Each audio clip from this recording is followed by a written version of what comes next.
Class third के बच्चे हिंदी की बुक निकाल लें और चैप्टर 3 शिष्टाचार, ये प्रीवियस वीडियो में इसके कुछ पार्ट हम पढ़ा दिए थे, शेष पार्ट इस वीडियो में आप पढ़ेंगे। तो इसमें हम कहानी थोड़ा सा बैक बता देते हैं कि इसके पहले क्या क्या हुआ था। आप जानते हैं कि एक बच्चा है शेखर, वो बहुत होशियार है। एक दिन उसके चाचा अपने मित्र के घर ले गए तो वहाँ वो बहुत शैतानी कर रहा था, और क्या क्या शैतानी किया ये आप इस कहानी में इसके पहले वाले वीडियो में पढ़ चुके हैं। तो और जब वो लौटते हैं शेखर को लेकर के घर, तो उसके चाचा उसको समझाते हैं कि ये जो तुम शरारत कर रहे हो ये अच्छा नहीं है, इसके शरारत क्यों नहीं करना चाहिए। तो वो शिष्टाचार के बारे में बताते हैं कि जब आप कहीं जाएंगे तो आप किस तरह से लोगों के साथ व्यवहार करेंगे। तो आज आगे की कहानी हम आपको बताएंगे। पेज 17 में आप देखिए, नीचे दिया है और चाचा जी, यहाँ से हमको पढ़ना है। मतलब हम उस कहानी में जो शिष्टाचार के बारे में उसके चाचा जी शेखर को बताए हैं, उसके आगे वो और बता रहे हैं कि और कि शिष्टाचार के अंतर्गत क्या क्या चीज़ आता है। तो आगे की कहानी देखिए। और चाचा जी हमारे यहाँ कोई, चाचा जी कह रहे हैं हमारे यहाँ कोई मेहमान आए तो, शेखर ने पूछा कि अगर हमारे वहाँ कोई मेहमान आए तो हमें क्या करना चाहिए। तो उन्होंने कहा कि अगर तुम्हारे यहाँ अतिथि आए तो खुशी खुशी मुस्कुराते हुए उसका स्वागत करो। यानी अगर कोई मेहमान आता है तो उनका मुस्कुरा करके आप स्वागत करिए, उन्हें उचित स्थान पर बैठाओ और उनका अच्छी तरह से सेवा सत्कार करो, यानी उनकी इज्जत करो, उनके खान पान रहन सहन सब कुछ उनका ध्यान दो कि वो कैसे रहेंगे, उस पर ज़्यादा ध्यान दीजिए। अतिथि के साथ खाना खाते समय हमेशा इस बात का ध्यान रखो कि पहले अतिथि को भोजन मिलना चाहिए, बाद में तुम खाना खाओ।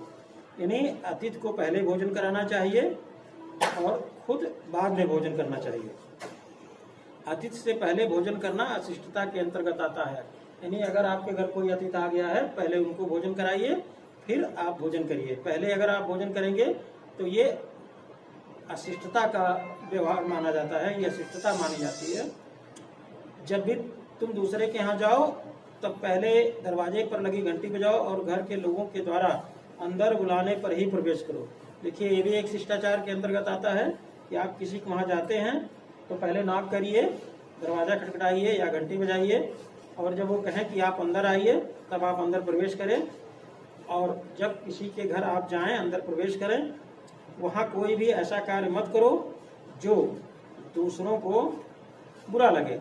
यानी आप दूसरे के घर गए हैं तो आप ऐसा कुछ भी उनके वहाँ ना करें कि उनको अच्छा ना लगे। वहाँ का कोई भी सामान कभी मत छेड़ो, और यदि कोई सामान देखना भी चाहो तो घर के मालिक से विनम्रता पूर्वक अनुमति अवश्य लो।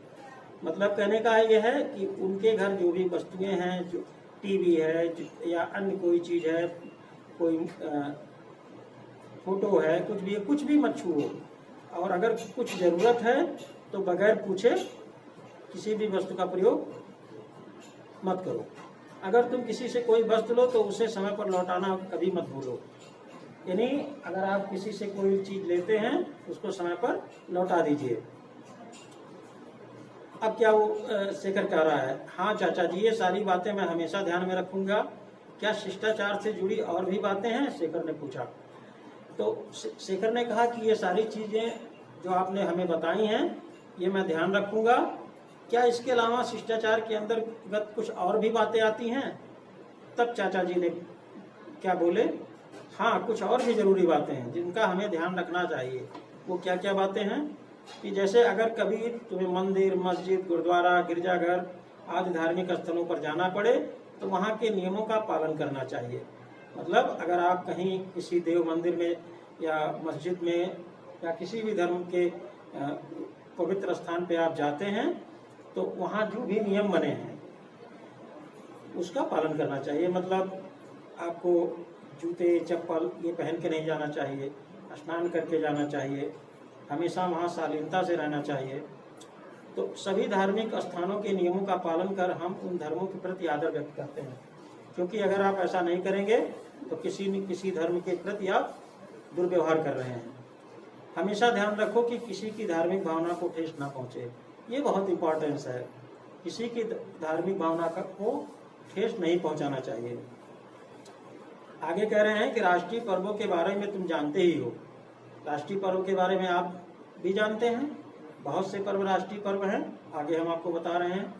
इन पर्वों को मनाने के अपने नियम होते हैं और उन पर्व को कैसे मनाया जाए इसके भी नियम होते हैं और जिनका पालन करना अनिवार्य होता है।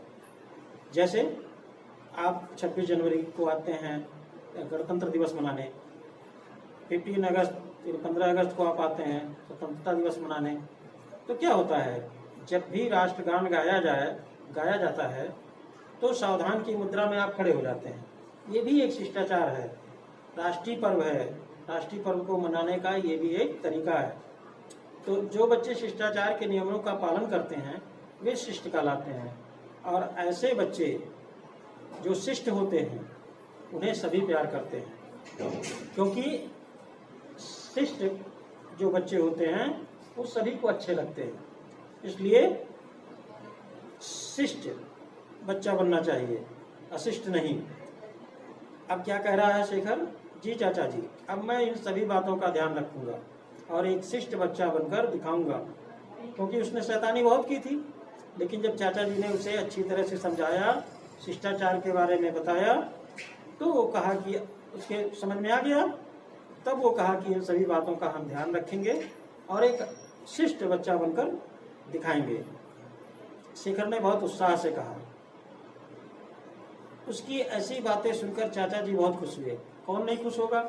अगर किसी का बच्चा शैतान है और शिष्ट हो जाए तो कौन नहीं खुश होगा? और उन्होंने उसकी पीठ थपथपाते हुए शाबाशी दी।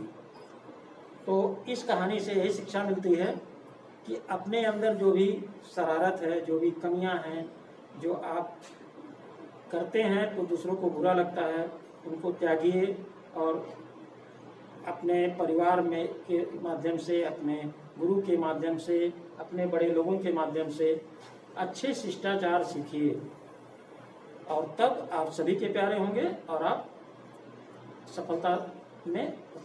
सफलता की सीढ़ियां चढ़ते जाएंगे। धन्यवाद।